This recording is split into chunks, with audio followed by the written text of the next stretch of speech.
নমস্কার, আমি অ্যাস্ট্রোলজার শ্রী অরিজিৎ। আপনারা নিশ্চয়ই ভাবছেন আজকে কি বিষয় নিয়ে আলোচনা করব। আজ একটি গুরুত্বপূর্ণ বিষয়, সন্ধি পুজো। দুর্গা পুজোর মূল পুজো যেটিকে আমরা বলে থাকি। সন্ধি পুজোর দিন অবশ্যই যে সময়, অবশ্যই যদি কেউ বিশুদ্ধ সিদ্ধান্ত মতো পুজো করেন সেই ক্ষেত্রে টাইমটা অন্য হবে, এবং যদি কেউ বেণী মাধব ফলো করেন সেই ক্ষেত্রে টাইমটা অন্য হবে। অবশ্যই যেখানে যে মতে পুজো হয়, এই সন্ধি পুজোর সময় অবশ্যই মাকে 108টা পদ্মফুল যে নিবেদন করা হয়, তার মধ্যে একটি পদ্ম নিজের বাড়িতে এনে লাল কাপড়ে মুড়ে বাড়ির নর্থ ইস্ট কর্নারে রেখে দিন।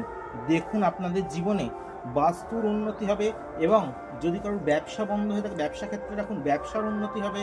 এবং যদি কেউ আর্থিক ক্ষেত্রে শ্রীবৃদ্ধি চান, কোনো ক্ষেত্রে লকার বা ক্যাশ বক্সে রেখে দেখুন, অবশ্যই উন্নতি পাবেন। এবং বহু পাচার করছেন, সমস্যার সমাধান হচ্ছে না, জীবন দুর্বিষহ হয়ে উঠেছে, অবশ্যই বিশ্বাস আস্থা ভরসা নিয়ে দীপান্বিত অমাবস্যার আগে আমাদের বুকিং নাম্বারে যোগাযোগ করে নিন। সমস্যার সমাধান হবেই, মায়ের আশীর্বাদ এইটুকু আপনাকে গ্যারেন্টি দিতে পারি। নমস্কার।